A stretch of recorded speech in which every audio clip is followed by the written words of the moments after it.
Praise the Lord. Hallelujah. கர்த்தர் நாமத்துக்கு மகிமை உண்டாவதாக. டிசம்பர் மாதம் 14ஆம் தேதி ஞாயிற்றுக்கிழமை ஓய்வு நாளை நாம் அனைவரும் கடைபிடிக்க கர்த்தர் தாமே அழைத்திருக்கிறார். அப்படியாக நாம் அனைவரும்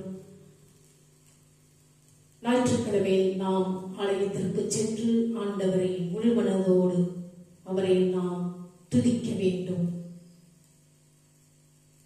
முழு மனதோடு அவரை நாம் வார்த்தைகளை கேட்டு நாம் அவரை ஜபத்தின் வழியாக ஜெபிக்க வேண்டும். முழு மனதோடு அவருடைய போசனத்தில் பங்கு கொள்ள வேண்டும். முழு மனதோடு அவருடைய ஆசீர்வாதத்தை பெற்றுக்கொள்ள வேண்டும்.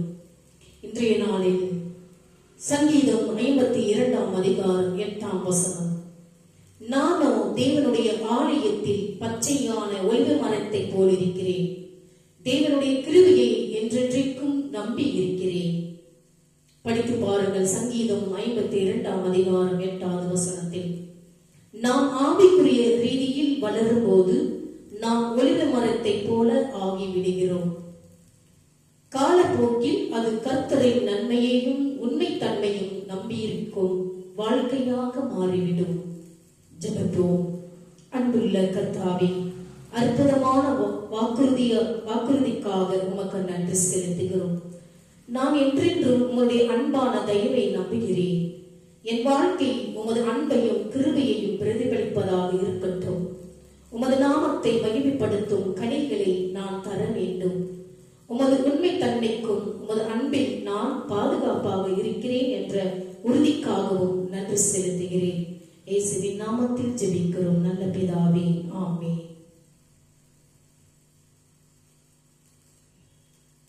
நாம் நன்றியோடு அவரை நாம் ஆராதித்து துதித்து பாடுவோமாக.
இப்பொழுது நாம் வார்த்தைக்கு கடந்து செல்வோம். ஆண்டுடைய வார்த்தையானது ஜீவனுள்ளது, உயிருள்ளது. இதை ஒருபோதும் மறுப்பதற்கு ஒன்றுமில்லை.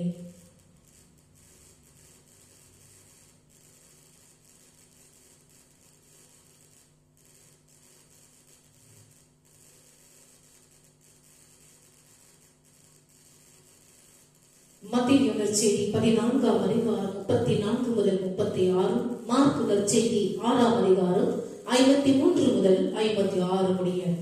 முழுமையான பூரண குணமடைதல். அவ்விடத்து மனுஷர் அவரை இன்னார் என்று அறிந்து சுற்றுப்புறமெங்கும் செய்தி அனுப்பி பிணியாளர்களை எல்லோரையும் அவரிடத்தில் கொண்டு வந்து அவருடைய வஸ்திரத்தின் ஓரத்தை ஆகிலும் அவர்கள் தொடும்படி உத்தரவாக வேண்டும் என்று அவரை வேண்டிக் கொண்டார்கள். தொட்ட யாவரும் சொஸ்தமானார்கள். இன்றைய தியான பகுதி தேவனின் கிருபையை பெறுவதில் விசுவாசத்தின் முக்கியத்துவத்தை ஆழமாக நமக்கு அறிவுறுத்துகிறது. கிறிஸ்துவை விசுவாசத்துடன் அணுகும் அனைவரையும் அவர் ஏற்றுக்கொள்கிறார். தேவராஜ்ய அறிவிப்பு மற்றும் குணப்படுத்தும் ஊழியத்தின் மூலம் விசுவாசத்தின் முக்கியத்துவத்தை கிறிஸ்து வலியுறுத்துகிறார். விசுவாசிகள் தங்கள் சொந்த விசுவாச பயணத்தை பற்றி சிந்திக்கவும் கிறிஸ்துவை விசுவாசத்துடன் தேடவும் தேவன் நம்மை அழைக்கிறார். அவருடைய குணப்படுத்துதலில் கிருபையை மற்றவருடன் பகிர்ந்து கொள்ளவும் நம்மை ஊக்குவிக்கிறார். அவருடைய குணப்படுத்தும் கிருபையை மற்றவருடன் பகிர்ந்து கொள்ளவும் நம்மை அவர் ஊக்குவிக்கிறார். கிறிஸ்துவை தேடி நாடுவதன் பலன் ஒருபோதும் குறைவுபடாது. ஒவ்வொரு தேவையையும் பூர்த்தி செய்ய போதுமான கிருபையை அவர் நமக்கு தருகிறார். இயேசுவும் அப்போஸ்தலர்களும் கெனசரேத்தில் கரை சேர்த்தனர். ஆச்சரியப்படத்தக்க வகையில் அந்த பகுதி மக்கள் இயேசுவை அடையாளம் கண்டு கொண்டனர். அவர் செய்த அற்புதங்கள் அவரை வரவேற்க மக்களை தயார்படுத்தியது. கிறிஸ்துவை அறிந்தவர்கள் அவரை அறியாதவர்களுக்கு அறிமுகப்படுத்தினார்கள். அவருடைய வல்லமையை அவர்கள் நம்பி அவரிடத்தில் வந்தனர். விசுவாசத்துடன் வந்தவர்களுடைய முயற்சிகள் வெற்றி பெற்றன. அவரை தொட்ட அனைவரும் பூரண குணமடைந்தனர். யாரை தொட்ட? ஆண்டவரை தொட்ட அனைவரும் மக்கள் பூரண குணமடைந்தனர். குணப்படுத்துதல்கள் முழுமையானவை. அவர் யாரை குணப்படுத்துகிறாரோ அவர்கள் முழுமையான சுகத்தை பெற்றுக் கொள்கின்றனர். மக்கள் கிறிஸ்துவின் பிரசன்னத்தை உணர்ந்து அந்த வாய்ப்பை நல்ல முறையில் பயன்படுத்திக் கொண்டனர். உண்மையான விசுவாசத்தோடு அவரை தொட்டவர்களுக்கு அவருடைய குணப்படுத்தும் வல்லமை வெளிப்பட்டது. இயேசு வழங்கிய முழுமையான குணப்படுத்துதல் சரீர பிரகாரமானதும் ஆவிக்குரியதுமான ஆசீர்வாதங்களுடன் கூடிய ரட்சிப்பை குறிக்கின்றது. கெனசரேத்து மக்களிடம் கிறிஸ்து இரக்கம் காட்ட எந்த காரணமும் இல்லை. ஆனால் அதுதான் கிருபையின் இயல்பு. முற்றிலும் தகுதியற்ற தயவு, வியாதியும் நோயும் வேதனையும் சாத்தானின் செயல்முறைகள், பாவத்தினாலும் சாபத்தினாலும் வந்த விளைவுகள், ஒரே மனிதனால் பாவமும் பாவத்தினால் மரணமும் உலகத்தில் பிரவேசித்தது. பாவ இயல்பு நம் அனைவரிடமும் உள்ளது. நமது பாவத்தின் வெளிப்புற தோற்றம் மாறுபடலாம். பரிசுத்த ஆவியானவர் நமக்காக தேவனுக்கு முன்பாக மன்றாடும் போது விசுவாசத்தினால் கிறிஸ்துவை அணுகுவதை தவிர வேறு எந்த நம்பிக்கையும் நமக்கு இல்லை. கிறிஸ்துவை விசுவாசிக்கிற அனைவரும் பாவம், சாபம், வியாதி, நோய் போன்ற அனைத்து விளைவுகளில் இருந்தும் குணமடைகின்றனர். பரிபூர்ணமான குணமாகுதலை அல்லது ரட்சிப்பை விசுவாசிகளாகிய நாம் அனைவரும் பெற்றுக் கொள்கிறோம். கிறிஸ்து பரலோகத்தில் இருக்கிறார். அவருடைய ஆவியானவர் நம்மோடு நமக்குள் இருக்கிறார். அவரது வார்த்தையாகிய வசனமும் நமது உள்ளத்தில் உள்ளது. அவரது வார்த்தை ஆவியையும் ஜீவனாயும் இருக்கிறது. நாம் அதை விசுவாசத்தில் பெற்று அதை தனிப்பட்ட முறையில் பயன்படுத்திக் கொண்டால் அவரது குணப்படுத்துதல், ஆரோக்கியமாகுதல் நமக்குள் வருகிறது. கிறிஸ்து நம்மை குணமாக்கவும் ஆரோக்கியப்படுத்தவும் அனுப்பப்பட்ட ஜீவ வார்த்தையாக இருக்கிறார். தேவனுக்கு மகிமை உண்டாவதாக.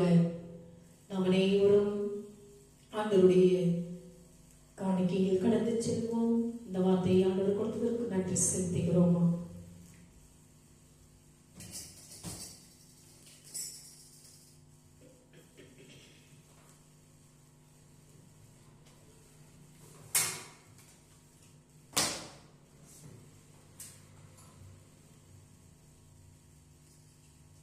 நன்றி பாடலை பாடி துதிப்போமாக.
Hallelujah.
நீர் மெய்யாகவே தூயவர், புனிதருக்கெல்லாம் ஒன்று.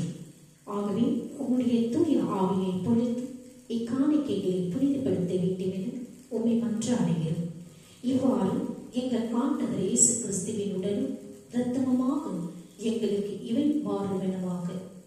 அவர் தாம் பாடுபடுவதற்கு முந்தின நாள் வணக்கத்துக்குரிய தம் திருக்கைகளில் அப்பத்தை எடுத்து வானோக்கி கண்களை உயர்த்தி, எல்லாம் வல்ல இறைவனும் தம் தந்தையுமாகிய உமக்கு நன்றி செலுத்தி வாழ்த்துரைத்து அப்பத்தை பெற்று தம் சீடர்களுக்கு அளித்து அவர் கூறியதாவது: அனைவரும் இதை வாங்கி உண்ணுங்கள், ஏனெனில் இது உங்களுக்காக கையளிக்கப்படும் என் உடல் என்றார்.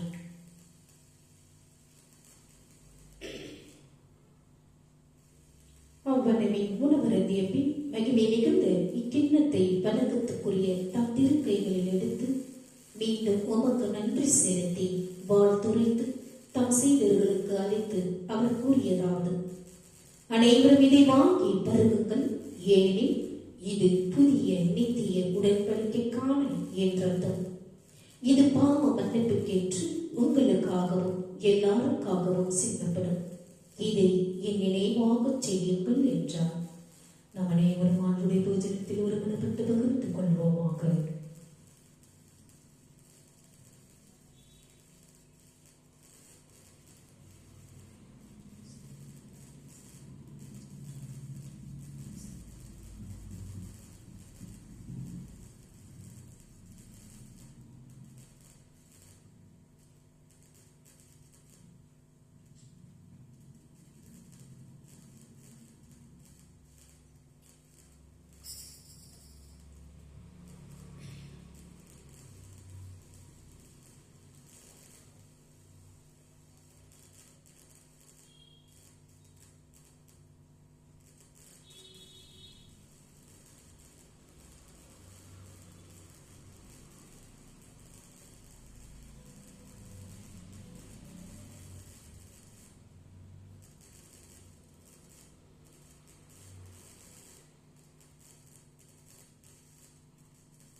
நாம் நன்றியோடு அவரை நாம் துதித்து பாடுவோமாக.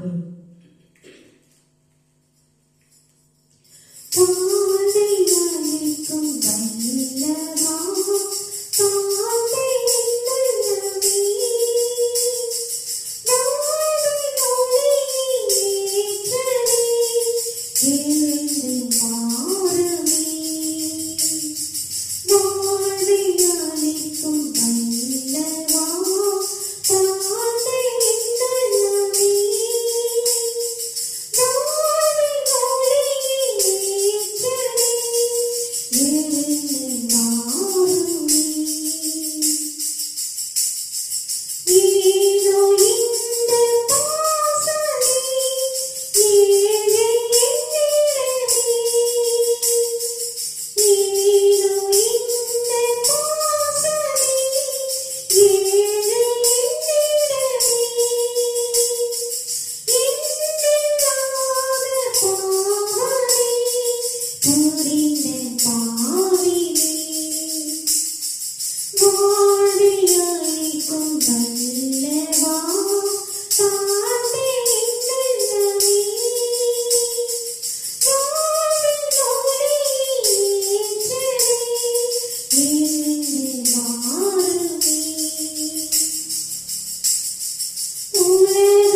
அல்லேலூயா.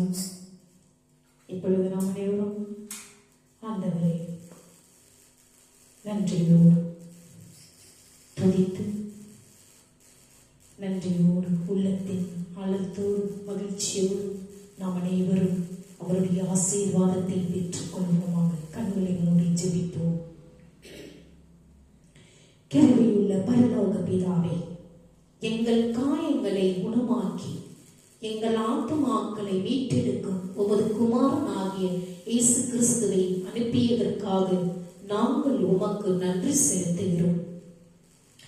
எங்கள் ஆவி, ஆத்துமா, சரீரத்தின் முழுமையான ஆரோக்கியத்திற்காக உமது நிறைவான கிருபையை நாடி நிற்கிறோம். எங்கள் வாழ்வில் உமது பிரசனத்தை உணரவும் மற்றவர்களை உம்மிடம் கொண்டு வரவும் எங்களுக்கு தைரியம் அளித்தருளும். கெனசரேத்து மக்கள் தங்கள் நோயாளிகள் அனைவரையும் முழு நம்பிக்கையுடன் அழைத்து அவர்களது ஆவிக்குரிய சரீர மற்றும் மன உணர்ச்சி ரீதியான நலன்களுக்காக உம்மிடம் வந்து உமது வஸ்திரத்தை தொடும்படி தேடியது போல நாங்களும் முழு நம்பிக்கையுடன் உம்மிடத்தில் வருகிறோம். ஒவ்வொரு சரீர நோயையும் குணப்படுத்தி வேதனையை போக்கி பலனை பெற்று முழுமையான சுகத்தை பெற்றுக்கொள்ள செய்யவும் எங்கள் ஆத்துமாக்களை சுத்தப்படுத்தும், மனங்களை புதுப்பியும், ஆவிக்குரிய மறுசீரமைப்பையும் சமாதானத்தையும் தாரும். உமது நிறைவான கிருபையாலும் ஆறுதலாலும் இரக்கத்தாலும் எங்களை நிரப்பும். ஏனெனில் நீரே எங்களை முழுமையாகவும் பூரணமாகவும் குணமாக்குகிறவர். உம்முடைய வஸ்திரத்தின் ஓரத்தை தொடும்படி அவர்கள் கெஞ்சினது போல எங்களை தொட்டு குணமாக்க மன்றாடுகிறோம். இந்த உலகத்தில் நாங்கள் உமது அன்பு மற்றும் குணப்படுத்துதலின் கருவிகளாக விளங்க உதவி செய்தது. உமது ரட்சிப்பின் நற்செய்தியை நாங்கள் சந்திக்கும் அனைவரிடமும் பகிர்ந்து கொள்ள எங்கள் விசுவாசத்தை பலப்படுத்தும். இயேசுவின் வல்லமையுள்ள நாமத்தில் ஜெபிக்கிறோம் எங்கள் ஜீவனுள்ள நல்ல பிதாவே, ஆமென். என் ஆத்துமாவே கர்த்தரை ஸ்தோத்திரி, என் முழு உள்ளமை அவருடைய பரிசுத்த நாமத்தை ஸ்தோத்திரி. என் ஆத்துமாவே கர்த்தரை ஸ்தோத்திரி, அவர் செய்த சகல உபகாரங்களையும் மறவாதே. நாம் அனைவரும் கண்களை மூடி ஆண்டவருடைய ஆசீர்வாதத்தை பெற்றுக் கொள்வோமாக. நம்முடைய ஆண்டவராகிய இயேசு கிறிஸ்துவின் கிருபையும் பிதாவினுடைய அன்பும் பரிசுத்த ஆவியினுடைய அன்யோன்யம் ஐக்கியமும் நம்மோடும் நம்முடைய குடும்பத்தோடும் யாரெல்லாம் இந்த யூடியூப் சேனலை பார்த்து கொண்டிருக்கின்றார்களோ ஆண்டவருடைய வெளிச்சமானது உங்கள் மேலும் உங்கள் குடும்பத்தின் மேலும் பிரகாசமடையத்தக்கதாகவும் ஆண்டவர் வரும் மற்றும் உங்கள் மேல் சந்தோஷம் சமாதானம் என்றென்றும் நிலைத்திருப்பதாக. ஆமென். May God bless you. ஆண்டவர் உங்களை ஒவ்வொருவரையும் ஆசீர்வதிப்பாராக. ஆமென்.